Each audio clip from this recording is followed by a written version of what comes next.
A shy young woman, shaken after scratching a stranger's car, left behind a handwritten apology. She thought that would be the end of it, until the car's owner came looking for her. He didn't ask for money. He was a millionaire once, a filmmaker, a man whose heart had died alongside an unfinished dream. But something about her honesty, so simple, so small, made him want to try again, because sometimes a single scratch is where the first light finds its way in. That afternoon, the sky turned the color of old pewter, as if it had been dipped in a wash of grey paint. Autumn's chill crept into the pavement stones and clung to the metal frame of the bicycle she was wheeling beside her. She was small, thin, and moved with the kind of care that made it seem she was afraid her footsteps might disturb someone. At the edge of the parking lot near the park, a quiet spot at this hour, she parked her bike and tried to squeeze gently past a sleek, black car. But even with all her caution, a soft click sounded, barely audible. No one else would have noticed, but to her it rang out like a verdict. A scratch, no thicker than a fingernail, ran across the polished surface. She froze. A hand, flying to her mouth. No one had seen, no one would know. She could walk away, pretend nothing had happened, but she didn't. She opened her backpack, pulled out a sheet of paper, and, hands trembling, had to rewrite her note 3 times. The final one, in round, careful script, dotted with ink. Smudges from her sweaty fingers read, "I accidentally scratched your car. I'm very sorry, I don't have much, but I'll take responsibility. Even if you're angry, I hope you can forgive me. This is my phone number." She tucked the note under the windshield wiper. A light breeze lifted her brown hair across her face as she stood there, head bowed, the strands hiding almost everything but her eyes. She didn't take a photo of the scratch. Didn't try to explain. Just stood for a moment gazing at the car like she was apologizing with her eyes, then quietly wheeled her bike away. All afternoon, she couldn't focus on her lecture. The numbers on the slides floated past, in a language that felt foreign. All she could see was that car and that note, and the fear of someone furious demanding thousands of dollars. She lived alone, studied part-time, and worked weekends at a cafe. Her parents lived hours away, not wealthy, just getting by. Everything she owned was looked after carefully, because mistakes always came with a cost. Her phone stayed silent. Somehow that was scarier than any ringing. The next day, while riding to her shift at the bookstore, she saw the same car parked in the same spot. Her heart stuttered, but no one was inside. She passed it quickly, not daring to glance at the scratch. It was night when she left work. A crescent moon hung behind a veil of thin clouds. She reached for her bike key and saw a figure, a few feet away, leaning against the black car. The man wasn't young, maybe in his 40s. Black shirt, long coat, an old leather notebook in his hand. He didn't look at her right away. But when she stepped closer, his eyes found her curious, not angry, not judging. "You're the one who left the note yesterday?" She stopped, a simple question, but her heart beat like a drum. "Yes, I'm so sorry. I didn't mean to. I can pay to fix it if—" "I didn't call," he interrupted, his voice calm and low. "I wanted to meet you in person." She bit her lip, eyes lowered. Her fingers gripped her backpack straps until her knuckles turned white. I don't really have much money, but I'll find a way." "You think I came here to ask you for money?" he said, a strange, soft laugh in his voice. For the first time, she looked up at him. The streetlight caught the line of his nose, the fine creases near his deep-set eyes. Not the face of someone rich and angry, more like someone surprised, pleasantly, by something in the middle of an otherwise quiet day.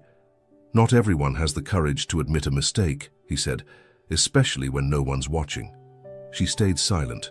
Part of her wanted her to believe him, but the rest, the part too used to blame to suspicion, didn't dare. "You know," he added, "sometimes a scratch can open the door to something new." She didn't fully understand, but his voice didn't sound like he was speaking just to her. Maybe he was talking to himself too. They parted without another word. He didn't ask for her number, didn't mention money. She rode off into the night, lighter though not untroubled. In her mind his words echoed, "Sometimes a scratch can open the door to something new." Back at home, she pulled out the note she'd discarded the day before, the first draft, crumpled at the bottom of her bag. She smoothed it out, stared at her shaky handwriting, the ink smeared by sweat, and let out a quiet laugh. Part nervous, part relieved. She didn't know what would come next, but maybe, just maybe, today hadn't been a bad day after all. Tuesday morning. She woke earlier than usual, not because she had to, but because sleep had come in broken, flickering fragments. The black car, the note, the man's face. They had only spoken a few words the day before, yet his gaze lingered in her memory like a hush in the middle of a noisy street. She couldn't quite understand why, or perhaps she didn't dare believe it, that someone like him, wealthy and assured, would look at someone like her, a part-time student with a second-hand bike and a borrowed life, with such quiet sincerity. Not pity, not superiority, just something real. She stepped out of the dorm, her thin jacket pulled close around her slight frame. The morning air was crisp, and her breath disappeared into the mist like smoke. She'd planned to take the longer route to avoid the parking lot. She didn't want to run into him again. She wasn't ready for that fragile, uncertain feeling of having to explain herself to someone she couldn't quite place in her world. But when she reached the little cafe near campus, the one she always stopped at before her first class, she saw him. Not by chance. He was waiting, sitting at the farthest table under a canopy of warm golden bulbs that glowed like someone's gentle eyes in the middle of winter. He saw her first, raised a hand, not insistently. Just a quiet invitation, as if they'd known each other. Once in some old film she couldn't recall, she approached slowly. Her heart beat fast, not from fear this time, but from a nervous uncertainty. She didn't know what a man like him could possibly want from someone like her. "I figured you'd take this road today," he said, his voice like wind threading through bare branches. "I didn't think I'd see you again. I didn't think a handwritten apology would keep me up all night either," he smiled. She didn't respond, just lowered her eyes. Her fingers curled slightly around the strap of her backpack. The silence between them wasn't strained. It was soft, like background music meant only to be felt, not heard. He handed her a cup of warm milk coffee. "Did I get it right? Don't do bitter," she nodded lightly. "Me neither." She looked at him, really looked for the first time. His face bore the signs of someone who'd been through weather but hadn't let it strip the softness from his eyes. Worn but not hardened. "I used to think honesty was a given," he began, his voice growing quieter, "until I started noticing how rare it's become." She wasn't sure if he meant her or something else entirely, but inside that sentence, she sensed an unnamed sorrow. "I just thought, if I pretended nothing happened, I wouldn't be able to sleep," she said truthfully. He paused, then nodded. "There was a time," he said, "when I left a note too. I was younger. They didn't believe me. Called me a vandal. Cursed me out. After that, I stopped trying to explain." She looked at him, her eyes wide, and for a moment the gap between them, age, background, everything, folded in.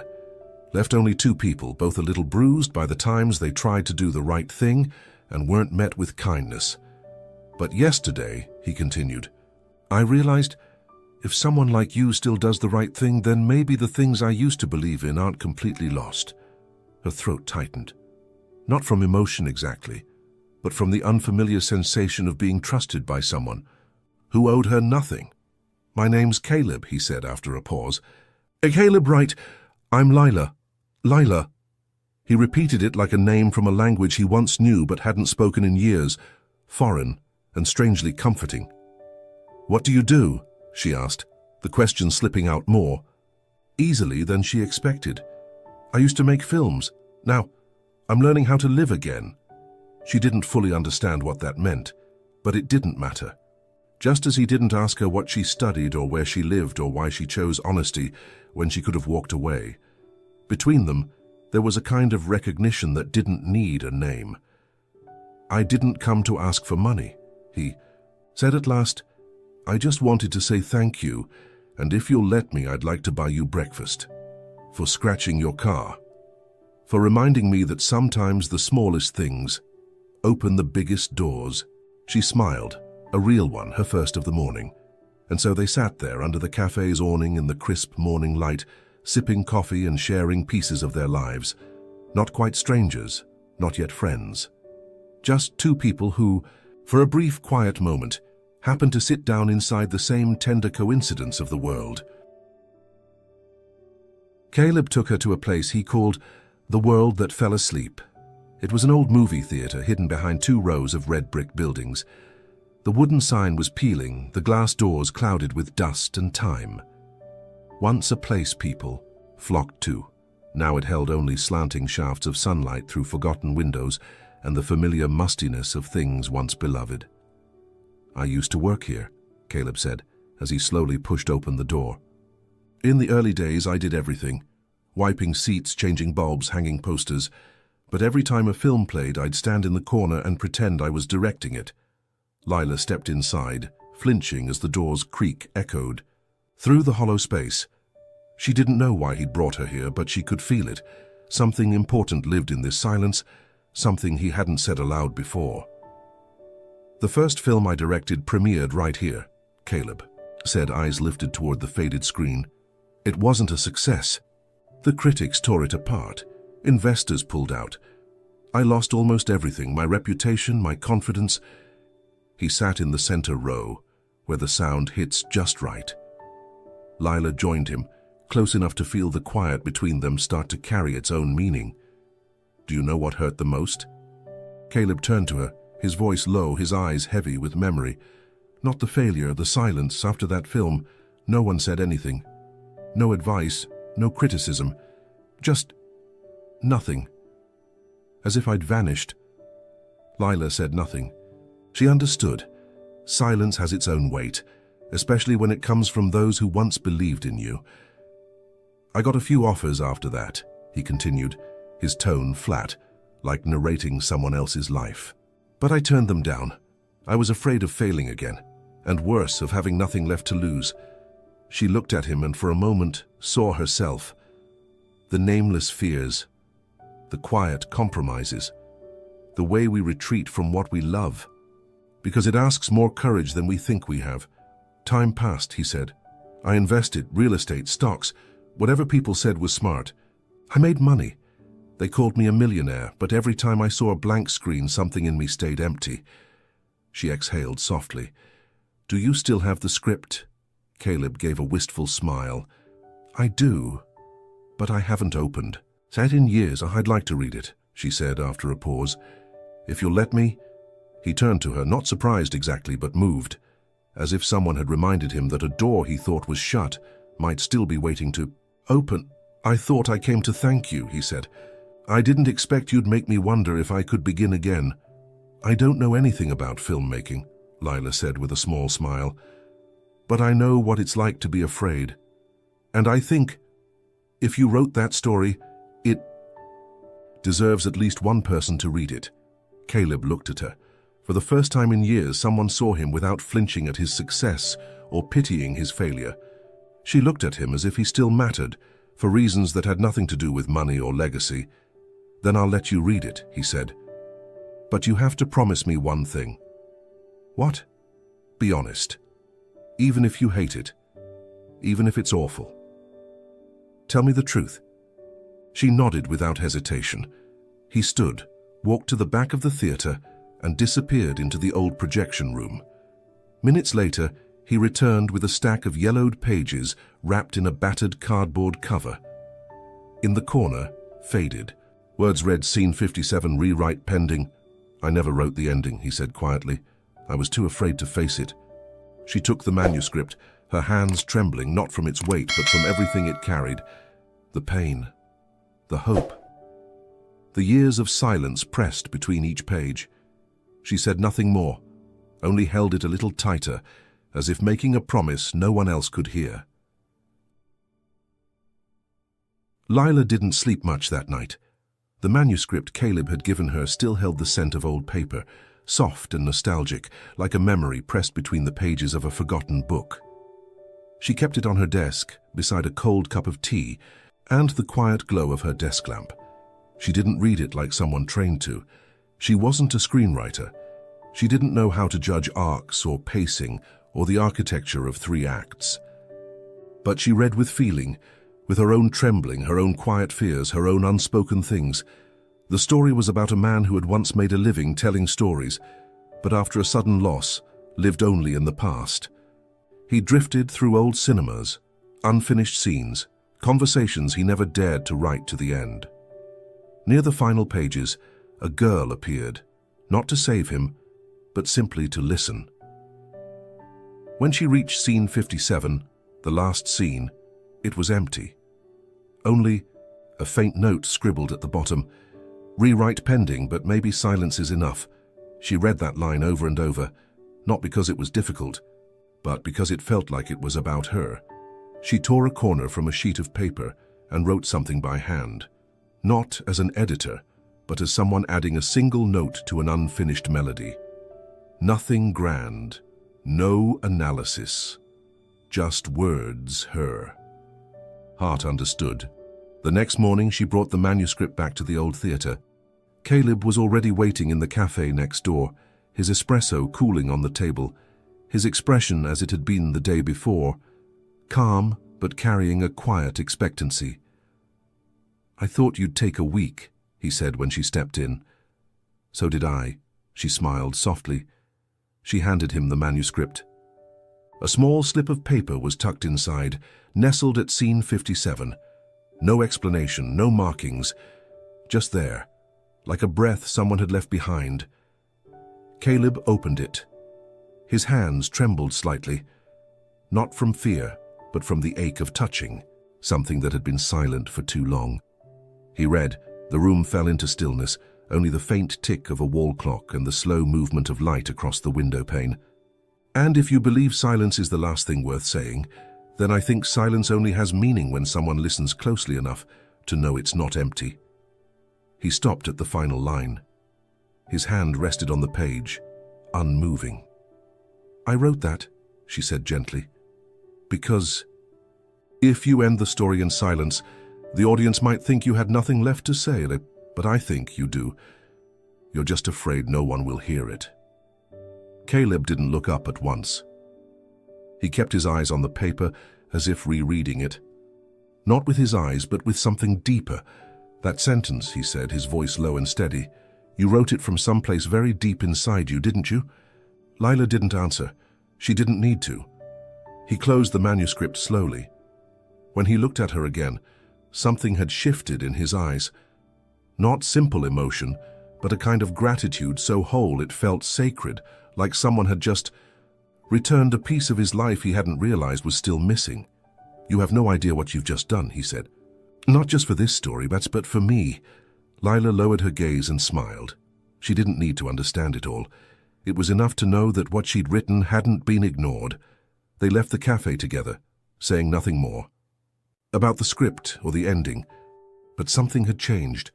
In the rhythm of their steps, in the quiet between their words, it was clear. Something new had begun, not as mentor and student, not even as collaborators, but as two people who had once lived in silence, now learning gently how to speak again. The small room in the old theatre became their near-daily refuge. It wasn't an office, not even a proper workspace, just a worn wooden table, 2 wobbly chairs, and soft light slanting through a dust-veiled window. But to Caleb and Lila, it was quiet enough to hear themselves think. They didn't dive into writing right away.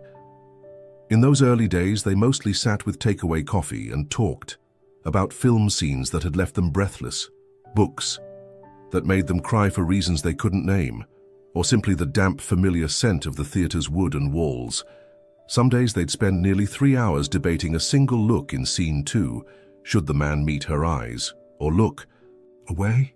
Should he stay silent, or smile faintly as she walked off? For the first time in years, Caleb picked up a pen again.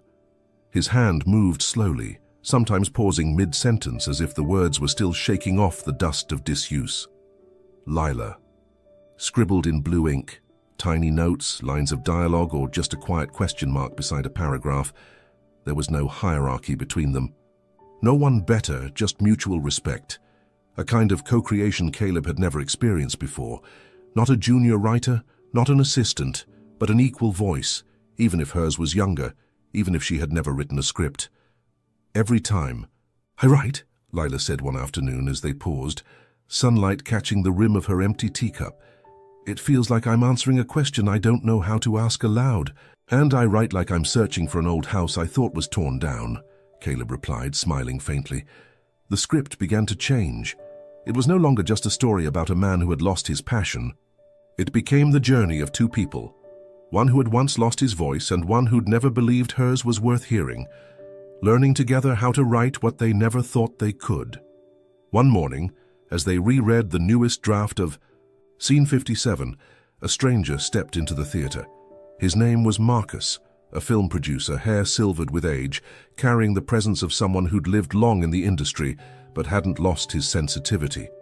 He had worked with Caleb years ago and still made a habit of visiting the old cinema every weekend like a quiet ritual. "I heard someone's breathing life back into this place," Marcus said, spotting the manuscript in Caleb's hands. "You're writing again." Caleb hesitated, not out of embarrassment, but because he wasn't sure he was ready to call what they were doing a comeback. "Not alone this time," he said, glancing at Lila, who was gathering pages on the table. Marcus read a few pages. He didn't say much, his expression remained unreadable, but his brow furrowed not with displeasure but with focus. "She wrote this line?" he asked, pointing to a bit of dialogue in the middle of a scene. "She helped me realize it needed a new voice." Marcus nodded, then fell into a long, thoughtful silence. Before leaving, he set a business card on the table. "If the two of you are serious, give me a call. Maybe it won't become a film, but it's worth hearing more." After he left, Caleb turned to Lila. Something in his gaze lit with a kind of fragile brightness, like sunlight breaking through thick cloud. "You just made me remember something," he said. "What's that?" "That it's not only the people with big ideas who get to make films, it's the ones who believe their story is worth telling." Lila said nothing. But something inside her unfurled, a small green shoot after a long, quiet winter. They didn't rush to call Marcus, didn't make plans.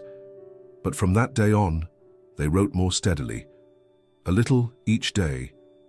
Not because of ambition, not for the hope of production, but because, finally, their words felt like they had found a way forward.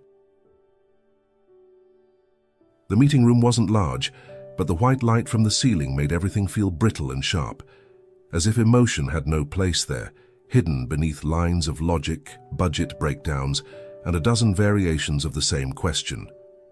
But, will it sell? Caleb sat at the head of the table. Across from him were Marcus and two investors, one younger, slicked-back hair, eyes fixed on a tablet, the other older, thick glasses, sipping coffee he never seemed to swallow. Lila sat beside Caleb, her hands folded in her lap, damp with sweat. She had prepared everything, the story's arc, her defense of the ending, examples of films that moved audiences with emotional honesty. But nothing could prepare her for those evaluating stares, not unkind, just quietly clinical. The kind that made her feel like a schoolgirl again, waiting to be called to the front of the class. The current ending. "It's too vague," the younger investor said. "Audiences today need clarity. A kiss, a hug, something that hints at the future." Caleb opened his mouth, but Lila spoke first. Her voice was quiet but steady. "Because it's not a story about ending." Every eye turned to her. She swallowed and continued. "People don't need the characters to kiss to believe they'll be okay. What they need is something real. To see someone who gave up choose to try again. To see a girl who thought she was invisible write her voice into the world for the first time." The older man frowned. "You're suggesting it ends with inner monologue? No visual resolution?" "Not all clarity is powerful," Lila answered. "Sometimes the power is in what's left unsaid." Caleb turned to look at her. He didn't interrupt, not because he didn't want to, but because for the first time he saw her stand for something. Not for him, but for the story that had become theirs. "This isn't a film about action," she went on. "It's a film about interiority, about small things, A scratch on a car, a handwritten note, an unfinished script, all the moments that seem meaningless but quietly change a life. Silence settled over the room. Then Marcus smiled, just barely, a flicker at the corner of his mouth. He nodded slowly like a man remembering why he began in this business at all. "We invest," Marcus said, "not only in what's guaranteed to sell, but in what might move someone." The younger investor nodded reluctantly, though his expression stayed cautious. The older one said nothing more, but he didn't object.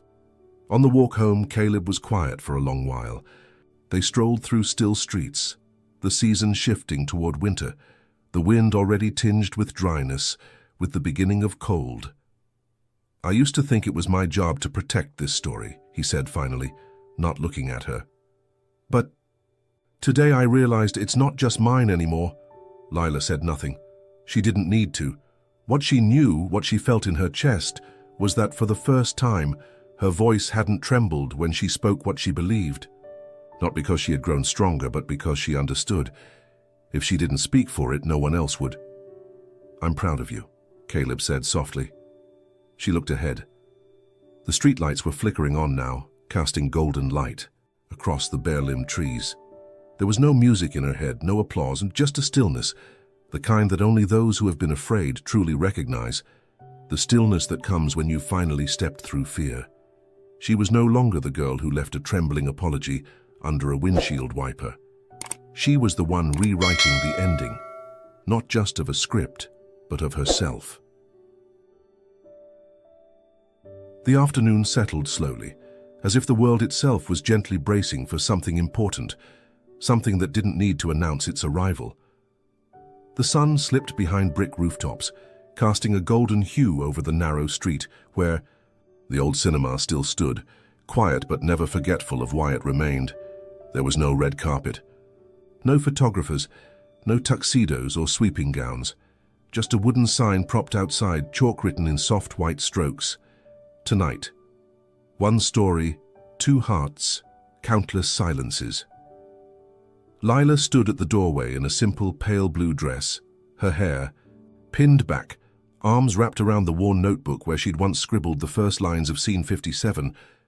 Her heart raced, not from fear of failure, but from the tremor of being seen, truly seen for the first time through every word, every glance on screen. Inside, Caleb adjusted the projector one last time. Under the amber glow of the ceiling lights, he looked nothing like the man who had once hidden behind past acclaim. There was something in his eyes now, something quietly lit, as if he'd just reclaimed a part of himself long thought lost. No more than 30 people came.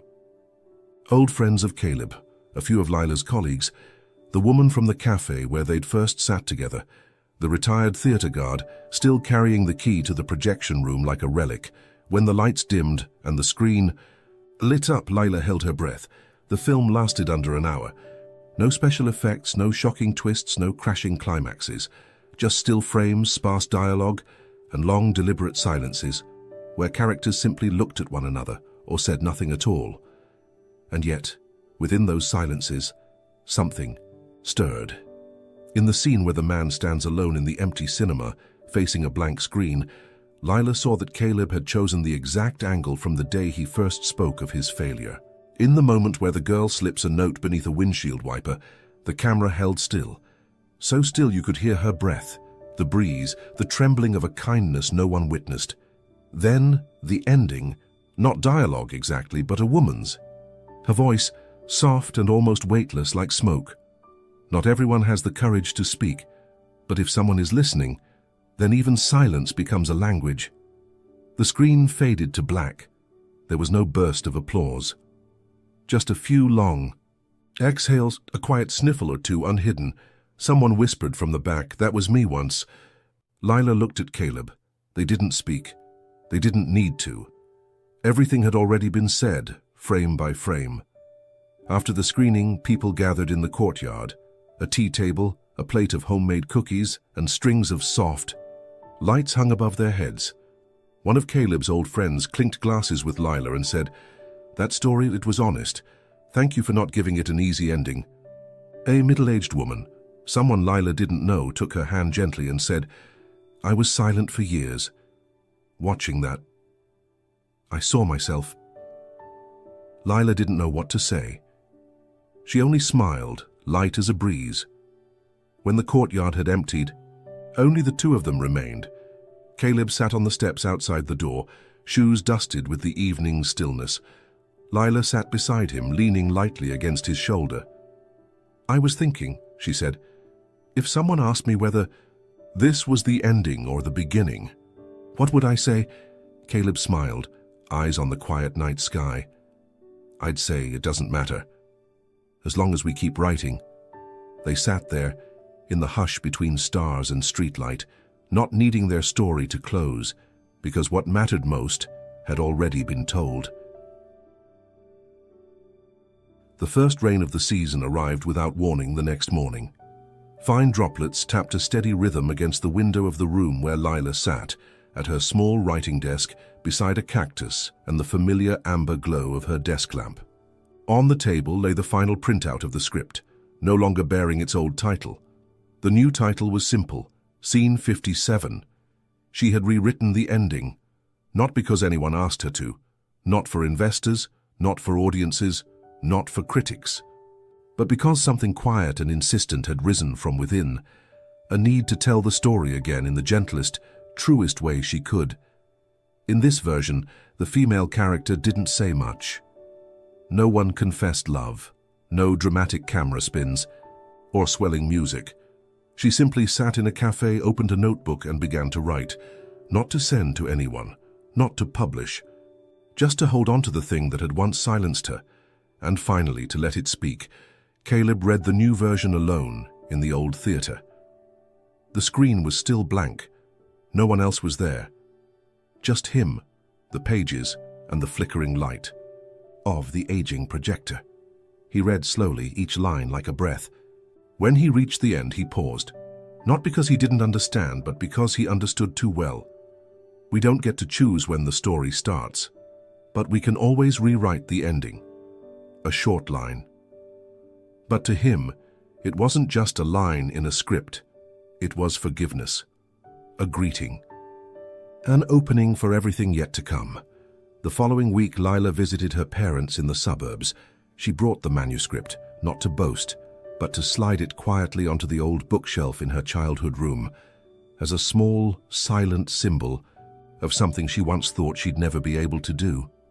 Her mother glanced at the stack of pages and smiled softly. "You used to write diary entries on the back of bread wrappers. Now you've written an entire film." Lila smiled, brushing her hand along the spine. "I just rewrote the things I used to be afraid of." On another afternoon, Caleb invited her for a walk through the park, where everything had first begun. The trees had shed their leaves. The bench where she'd once sat trembling, writing an apology, was still there, but freshly painted now. "I used to think endings were always sad," Caleb said. "But maybe I just never waited long enough to see them through." "An ending isn't where a story dies," Lila replied. "It's where it no longer needs to be explained." They didn't hold hands. They didn't need to. There was no cinematic romance. But in the glance they shared between matching footsteps, there was peace, as if everything had quietly fallen into place. Winter crept in, slowly but surely. One morning, Lila sat by the window, pen in hand, not writing a screenplay this time, but a letter. "Dear the one who once feared they weren't enough, I used to think a scratch was a sign of failure. But now I know. It's just the place where the light gets in. Thank you for stopping to read the note I left behind, because if you hadn't, this story might never have begun. At the bottom of the frame, if this were a film, there would be a girl sitting in a quiet room, morning light spilling across the floor, her hand resting on a blank page. No soundtrack, just the sound of pen against paper, like the soft exhale of someone who has finally found the courage to tell her own story, and the story, it's not over. It's just been written anew." If you've ever felt like the small things you do go unnoticed, remember this. Sometimes a simple apology can rewrite an entire life. If this story touched you, leave a like, a comment, or simply share it with someone who might need a reminder that kindness always speaks, even in silence. And don't forget to hit subscribe so we can keep walking through stories like this together. Because who knows, maybe in the next video, you'll see a little piece of yourself there. 2. An introverted young woman, someone who'd spent her whole life tucked behind a screen. She leaves her laptop behind at a quiet cafe, and the one who returns it is, of all people, a reclusive tech millionaire posing as a barista. He invites her into a secret project, but the closer she draws to him, the more she's forced to confront the fear that's haunted her for years. Do I even deserve this? Some doors only open when we dare to knock. Thursday afternoon passed in silence. The sky hung heavy and grey, like an old tablecloth left out too long, and the city wrapped itself around its hurried people like a cold blanket stitched from fatigue. Lena sat in her usual corner of Fable, Steam, her fingers lightly skimming the keyboard, though her gaze kept drifting to the streaks of rain newly clinging to the window pane. Outside, the traffic moved with the slow, weary rhythm she'd lived by for years, steady, hushed, and unnoticed. The laptop in front of her wasn't just a machine. It held unfinished drafts, lines she'd typed in the small hours when sleep wouldn't come, quiet designs she once dreamed into being, but never dared to share. Somewhere among those folders was a version of herself she kept hidden, tucked away as deliberately as the seat she always chose, out of the sun. She glanced at the clock. 6:48 p.m. Later than she thought. The chill had crept in fast, and the fear of missing the last bus sent her into a flurry. Half a cup of coffee left behind, headphones hastily wound, shoulder bags slung askew. She slipped out of the cafe like a shadow withdrawing from the frame, quick, quiet, unseen. The wind slapped her cheeks, her loose hair whipped up as if startled awake from a dream. Lena walked fast, then ran across the street, heart stumbling in her chest, not entirely from the rush but from a sense of unease rising within her, the vague feeling that she'd left something behind, something her mind hadn't quite caught up to yet. Only when she dropped onto the bench at the bus stop and reached out of habit to open her laptop did the cold emptiness stop her. No keyboard, no screen, nothing. Her heart skipped in one long, aching pause. Lena shot to her feet and sprinted back down the street, her shoes gliding over the wet pavement as though chasing her own. Growing panic. But when the cafe came into view, all she found was a glass door sealed shut. A small closed sign swayed gently on the other side, quiet, polite, unyielding. She pressed her hand to the window, holding her breath as she peered inside. The warm lights were gone. No voices, no movement, only her own blurred. Reflection stared back, lips tight, eyes wide with disbelief. That night, Lena didn't eat. She couldn't. It felt like something inside her had turned against itself, that familiar weight of shame whenever she made a mistake. She sat curled in her tiny rented room, yellow lamplight flickering across books and taped-up sketches, and wondered if she'd be able to forgive herself if the laptop was truly gone, not because of work, but because it held a part of her the world had never seen, a part she didn't know how to speak aloud, so she tucked it there. On her phone screen, she typed a message. "Hi, I left a grey laptop at the cafe this afternoon," but erased it. The words made her feel careless, like she was inconveniencing someone when the fault was entirely hers. She curled into bed, hand resting over her chest, where her heart hadn't settled since leaving the cafe. Outside the window, the rain had stopped. The city had returned to its quiet breath, the rhythm she had always followed but never quite belonged to. Just before midnight, her phone vibrated. A message. Unknown number. "I have the laptop. Meet me at the cafe tomorrow morning. 1. Line, no greeting, no name, no explanation. Lena stared at the screen. For a long time she didn't move. In the darkness of her room, the glow from her phone lit her face in a strange suspended halo, like she stood between two worlds, one shaped by constant fear, the other by something just beginning to unfold. She didn't write back. Not because she didn't want to, but because in that moment she understood.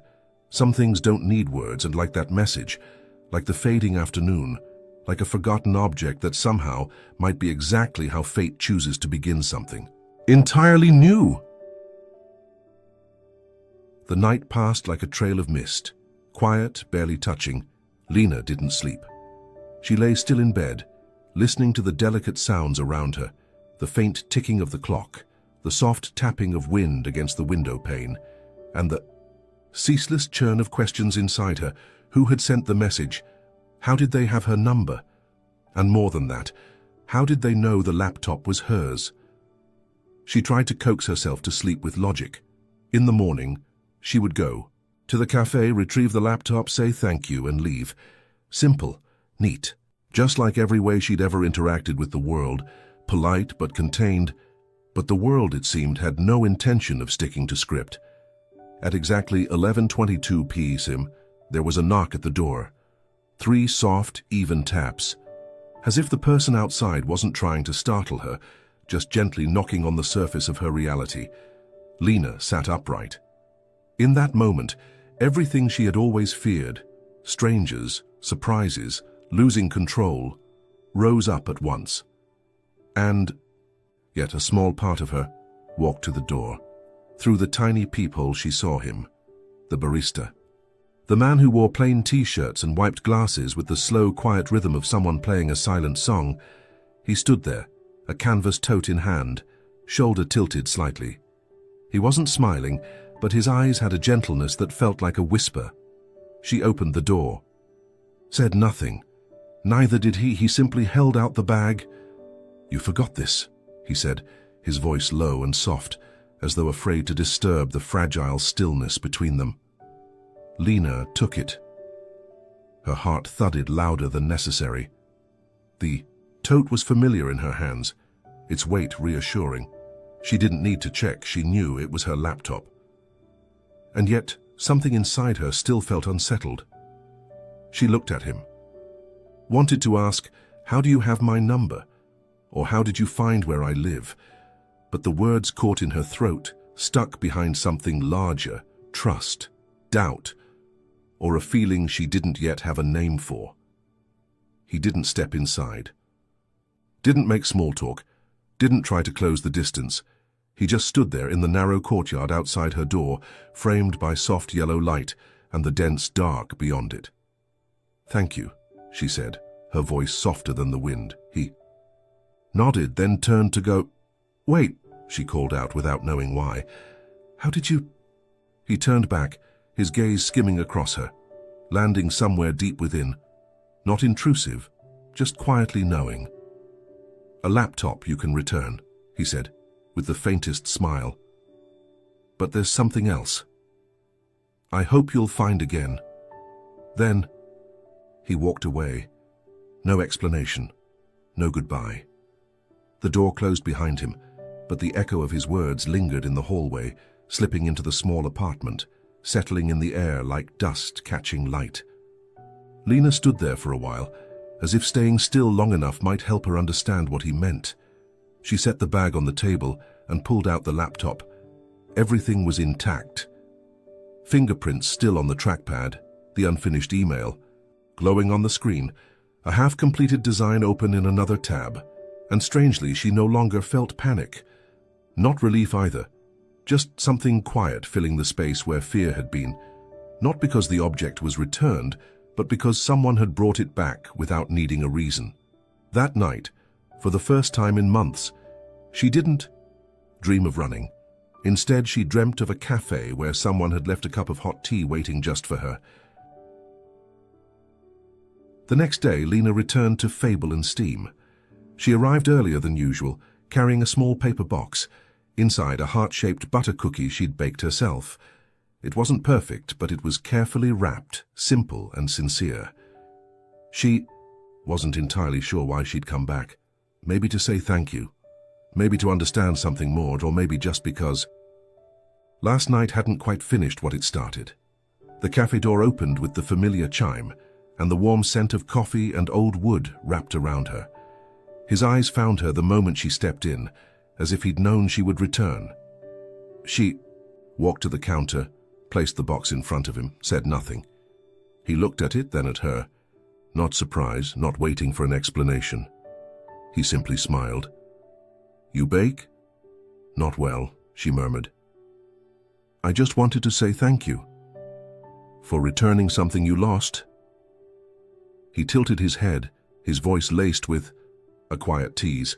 "Or for something I didn't name?" She looked up at him, then quickly looked away. He chuckled. Not awkwardly, not to fill silence, just gently. "Coffee?" he asked, reaching for the machine. "The usual," she replied. He understood.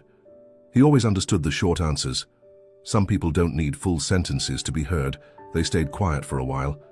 He made the drink. She looked around. The new painting on the wall, a tiny cactus in a fresh pot, and the old wooden chair she always chose, still in its exact spot, as if waiting for her. When he slid the cup in front of her, their eyes met again, so in that look was something unspoken, not quite affection, not quite distance, a pause between caution and curiosity. "I used to live in the city," he said, once she was seated. She blinked. It was the first time he'd volunteered anything about himself. "New York," he went on. "For a long time, good job, the kind of busy life people like to brag about. So, why come here?" she asked softly, as if afraid to disturb the story. He leaned on the counter, gazing out the window where a woman passed by, walking her dog. "I used to think I needed to be heard," he said. "But what I really needed was silence."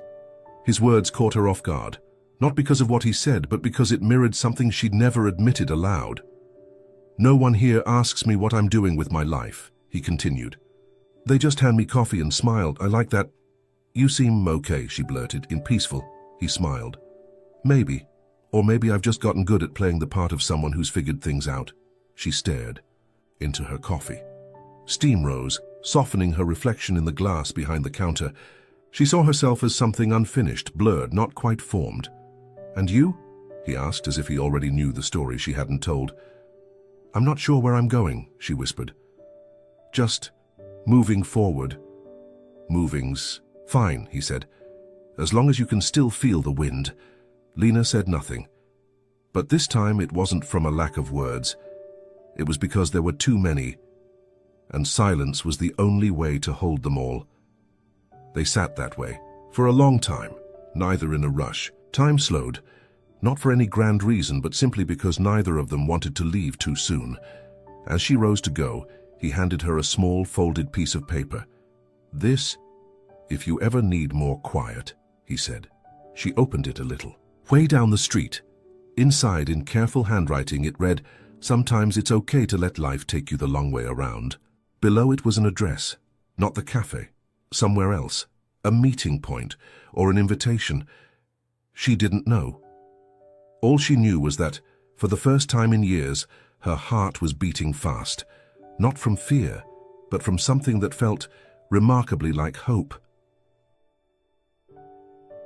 She hadn't planned to look up his name, at least not right away, but that afternoon, after returning from the cafe, with the scent of coffee still lingering on her hands and the folded note still crumpled in her pocket, something stirred inside her. Not suspicion, curiosity, or maybe just the quiet ripple that comes when you realize a page is missing from the story you're reading.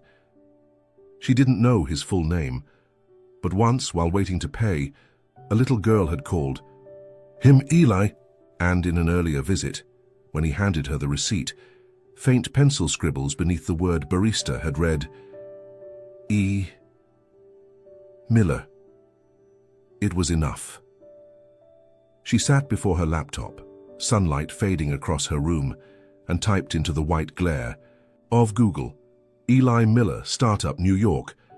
Within seconds, the results poured in. Photos of him, white shirt, grey blazer, standing at a tech conference stage. Headlines flashed by like waves. "Young CEO breaking fintech boundaries. Founder of buzzed-about financial startup makes abrupt exit." Each one chipped away at the version of him she'd held in her mind. The article she clicked on was from 3 years ago. It spoke of a company called Zentra, once valued in the hundreds of millions. Its founder, Eli Miller, had abruptly stepped down during the final round of funding. No explanation. Speculation abounded. Shareholder conflict, burnout, depression, even loss of direction. But no answers. Just silence. He vanished from the tech world. No interviews. No statements, no trace. And now, that man was behind the counter of a small-town coffee shop, wiping glasses and smiling at customers, like nothing existed beyond the froth of a cappuccino. Lena leaned back in her chair, not out of disappointment, but from the sheer weight of it all. She felt like a background character who just realized she was in the middle of a story she didn't know the plot to. His words, "I used to live in the city. I needed the quiet," took on new gravity. They were no longer gentle confessions. They were truths, heavy and human. She felt closer to him, and at the same time impossibly far away. And then that old familiar hum returned, like a wrong note struck in a song she was just beginning to learn. What do I have to stand beside? Someone like him. She didn't speak the question aloud. She didn't need to. It lived beneath the skin, just behind her throat, inside every blink. The next day she returned to the cafe. He was arranging cups, back turned to her, as always. But today, she saw him differently.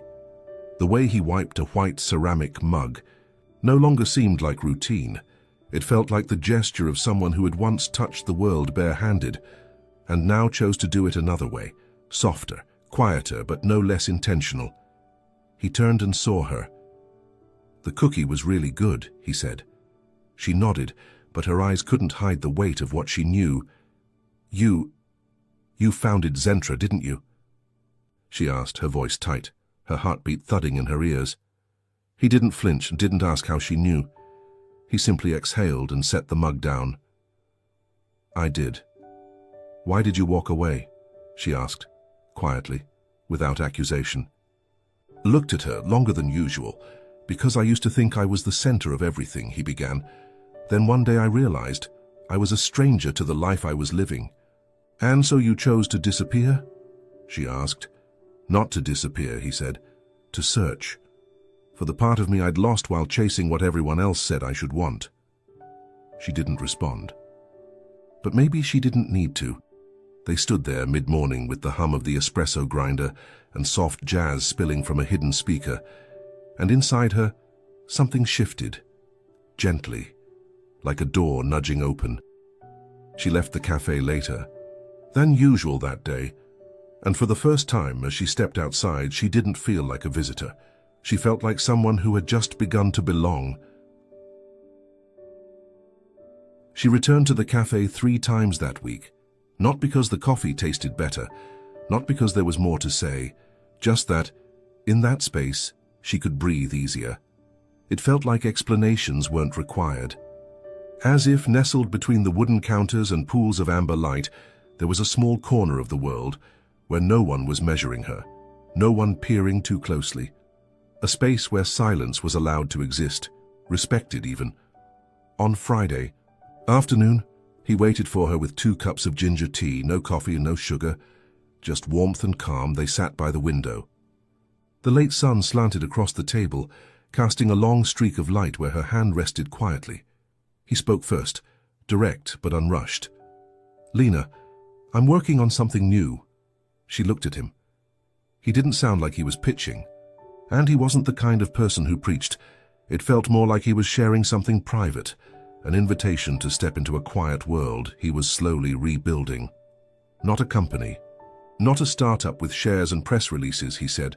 Just a small platform, a way for young people to learn about finance and tech, free, safe, like a communal kitchen for ideas. She didn't speak. "And I want you to be part of it," he added, meeting her eyes. Her heart pounded, not from excitement but fear. She let out a small laugh, reflexive. "Me? What could I possibly do?" He didn't answer right away, but his silence wasn't dismissive. It was patient. "You draw," he said eventually. "You write, you feel. You know how to touch the world in ways most people can't. Don't you know that?" She looked down, her fingers curling into her palm beneath the table. The past swept in like a cold wind slipping under a door. The day she graduated college, she'd sent out 5 internship applications. Not one reply.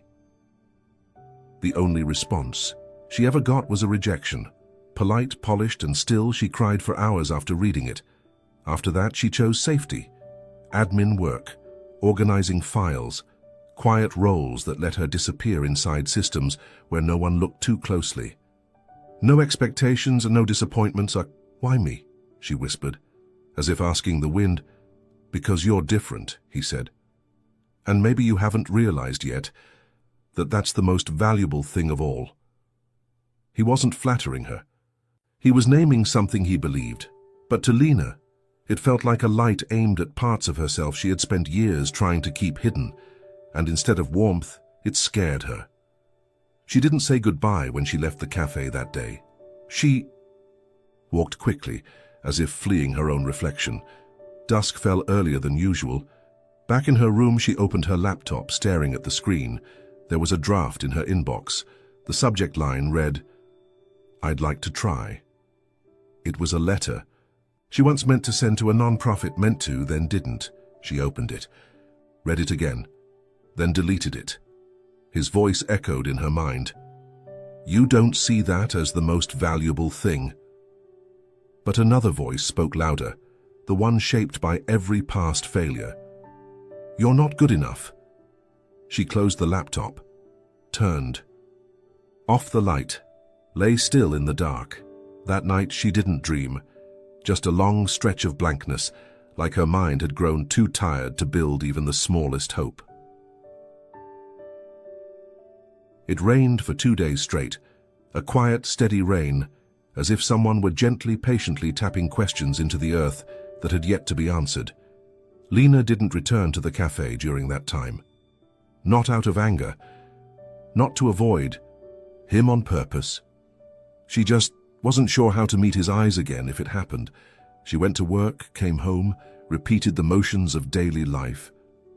But everything felt slightly off, like the hour hand of a clock nudged off its axis. Things moved as usual, but nothing felt the same. Inside her, something was shifting, like a long-locked room beginning to crack open, letting in slivers of light. That night, the rain stopped.